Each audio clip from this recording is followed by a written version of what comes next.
German World War II plane wreck. In 2005, a team of mappers discovered a submerged plane wreck in a fjord off western Norway's Stavanger Peninsula. It was identified as a German-made World War II-era Heinkel HE-115 seaplane. It was raised in 2012 and is one of only 3 known surviving examples of the aircraft. The Norwegian Navy Air Services bought the plane in 1939 and used it as a torpedo bomber in the fight against the invading Nazis the following year. When Norway surrendered, the Germans commandeered the plane and used it to attack Allied merchant convoys along the Arctic route to the Soviet Union. It crashed into the fjord in 1942 and remained there for 70 years. No lives were lost in the accident. The recovered plane was towed to shore and removed from the water using a crane. It was surprisingly intact, considering its age and circumstances, owing to the fjord's minimal currents and the low oxygen silt that became buried in after it sank. As of 2012, the aircraft was in storage, awaiting restoration. 7. Minawanka Landing. Situated near the eastern edge of Banff National Park in Alberta, Canada, Lake Minawanka is a popular destination for kayakers, hikers, and other outdoor enthusiasts. Many of these visitors are unaware that the 13-mile-long lake isn't entirely a part of the natural landscape. It was once much smaller and was home to a resort village that now sits underwater. Known as Minawanka Landing, it sat at the base of the Canadian Rockies. One of its first structures, built in 1886, was a log hotel called the Beach House. Over the years, the village grew to include more hotels, several restaurants, and dozens of cottages, which sat along 4 avenues and 3 streets. There were also numerous sailing companies that offered to take visitors on outings in the lake. A large portion of the town was submerged following the construction of a dam in 1912, but what was left of Minawanka Landing continued to operate, and dozens of more cabins were built over the next 20 or so years. Its days came to an end when a bigger dam was built in 1941, causing the reservoir to rise 98 feet and swallow the village whole. Thanks to the lake's frigid waters, much of Minawanka Landing is still intact, including building foundations, a chimney, sidewalks, a cellar, bridge pilings, and more. Visitors with scuba diving experience can catch a first-hand glimpse of this small piece of the area's history of human use, which dates back 13,000 years. 6. SS Pacific.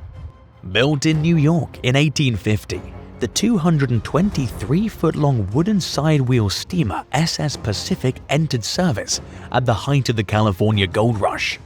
It carried several historically valuable loads of gold dust during its first years of service and during the Cassiar Gold Rush in British Columbia in the 1870s. During a routine voyage from Victoria, British Columbia to San Francisco in 1875, the Pacific collided with another ship, the Orpheus, off the Washington coast with 275 passengers and a rumored cargo of gold worth $7 million in today's currency. There's no way of knowing exactly what happened after the collision because only 2 people survived. But it is known that the Pacific had a rough voyage leading up to the crash, and the crew members had filled some of the lifeboats with water to correct a list. The other lifeboats proved inoperable, and the ship broke apart and sank within a half hour. Most of the passengers drowned or died from exposure or hypothermia. It's believed to be the deadliest disaster to ever happen off the Pacific Northwest coast. Many have attempted to find the gold-laden wreck, but it remained missing until late 2022, when a team led by a man named Jeff Hummel found a sunken vessel that's believed to be the Pacific. A court granted exclusive salvage rights to the team, who plan to carry out excavations between 2023 and 2025.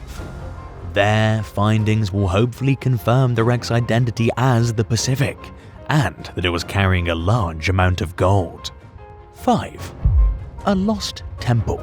Sometime during antiquity, possibly as far back as the 8th or 9th century BC, the Phoenicians built a spiritual sanctuary on the outskirts of what is now the Spanish port city of Cadiz. Known as the Temple of Hercules Gaditanos or the Temple of Melkart, it operated under 3 successive empires, ultimately falling under Roman rule. It was originally dedicated to the Phoenician god Melkart and later to the Roman god Hercules. At its peak, the temple was one of the Western world's most important religious sites. Historical accounts suggest that the Roman leaders Julius Caesar, Hannibal, and Scipio Africanus worshipped there. But its exact location has managed to elude experts, despite their exhaustive searches for what some have described as one of the holy grails of archaeology. A major lead came in early 2022, when researchers from the University of Seville identified a submerged structure in the Bay of Cadiz.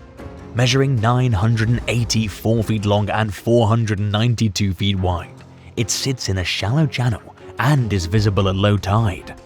The team identified the structure using a remote sensing method called light detection and ranging, or LiDAR, which makes buried and hidden objects and structures detectable.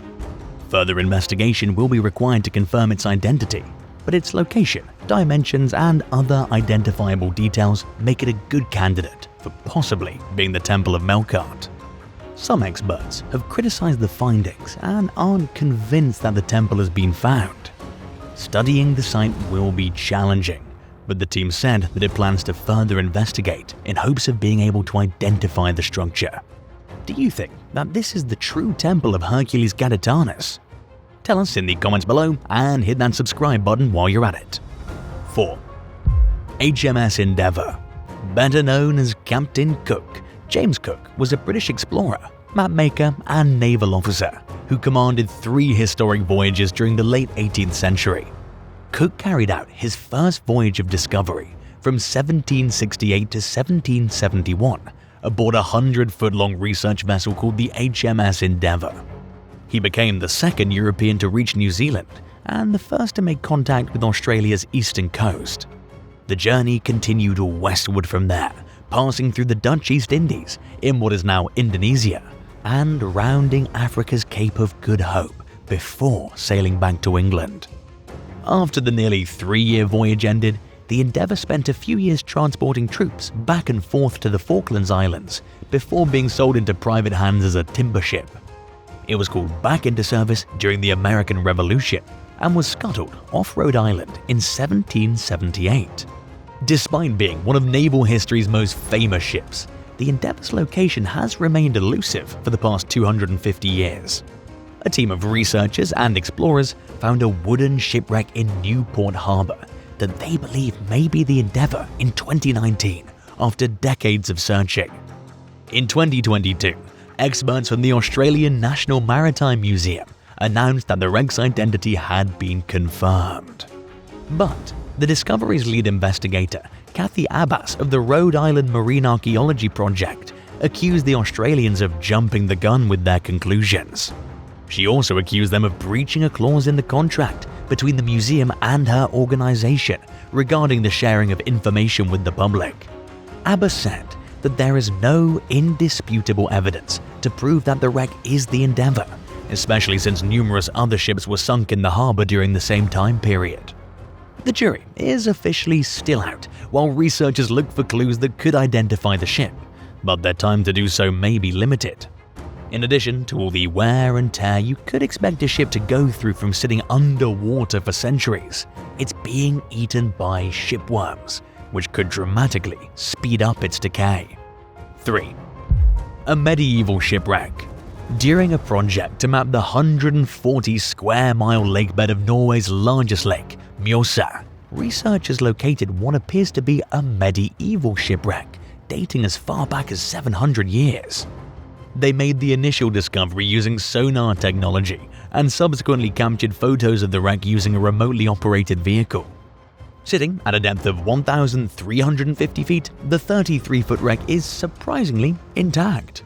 Its iron nails have started to rust, but are still holding the ship together for now, enabling the researchers to observe its overlapping structure. Based on its construction method, they believe it's a Norse vessel that was built during the Viking Age. The boat's location in the middle of the lake suggests that it sank during a storm. All things considered, the discovery isn't too surprising. Located roughly 60 miles north of Oslo, Lake Mjøsa was a busy trade route during the Viking Age. The team that discovered it wasn't looking for shipwrecks, but they expected to find some old artifacts. Because the lake was a popular dumping ground for surplus munitions between the 1940s and the 70s, their primary objective was to assess the possible health hazards of its contents to ensure the safety of the 100,000 people who rely on it for drinking water. Finding the ship was merely a bonus. Around 20 other wrecks have been found in the lake, but this is the first ship to be discovered at a depth beyond what's accessible to scuba divers. 2. World War II bomber. In 2017, a team of divers set out to find a World War II aircraft that crashed in the Aegean Sea near the Greek island of Ikaria in 1945. By then, they'd spent years trying to nail down the plane's location based on official records and eyewitness accounts from elderly villagers who remembered watching it plunge into the sea. The long missing aircraft, identified as an American-made twin-engine Martin Baltimore bomber, was found in 52 feet of water. Introduced in 1941, it was primarily used by the British Royal Air Force and other Allied militaries in the Mediterranean and North Africa. The plane that crashed off Ikaria was carrying 4 crew members of the Royal Hellenic Air Force during a training mission when one of its engines seized about an hour after takeoff. As it began to lose altitude, the pilot, A. Dimopoulos, decided to make an emergency landing at Ikaria. But he couldn't locate anywhere to land on the island, so he ditched the aircraft at sea. Radio operator Sotirios Varthis and airman Ioannis Zakharopoulos died in the wreck. Dimopoulos and the plane's navigator Vasilios Dematsis survived and were rescued by locals who rushed out into the water to help. The cause of the engine trouble that led to the crash remains a mystery to this day.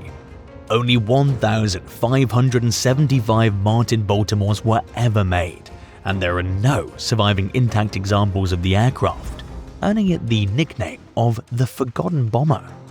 Out of the handful of wrecks that are known to exist, the plane that sank off Ikaria is quite possibly the best preserved, owing to its depth, which has kept it protected from large numbers of visitors. 1. The Ironton. Located off Michigan's northeastern coast, the Thunder Bay National Marine Sanctuary is the final resting place of at least 200 ships that sank in Lake Huron's notoriously rough waters, earning it the nickname of Shipwreck Alley. While it's not uncommon to discover wrecks, one recent addition to the ever-growing list of ill-fated ships was particularly noteworthy. Discovered by researchers in 2019, the 191-foot vessel is in remarkably pristine condition. The team held off on announcing the discovery until early 2023, after they confirmed its identity as the Ironton, a cargo vessel that met a particularly tragic fate one night in 1894. The Ironton and another vessel, the Moonlight, were being towed by a steamer in clear conditions when the steamer's engine failed. When a strong wind began blowing the two ships toward the steamer, the Moonlight's crew cut the tow line to prevent a collision, separating them from the steamer. The Ironton began to drift as its captain and 6 crew members fought to regain control of it. Their efforts were in vain, and the wind blew the ship right into the oncoming path of a grain hauler called the Ohio, causing the vessels to collide head-on. All 16 of the Ohio's crew members made it onto lifeboats and were rescued, but the Ironton continued to drift and disappeared from sight. After drifting for an hour and realizing that the ship was going to sink, the captain ordered everyone onto its lifeboat. But they forgot to untie the line, securing it to the Ironton, and it was pulled underwater as the vessel plunged to its watery grave, taking 5 of the men with it.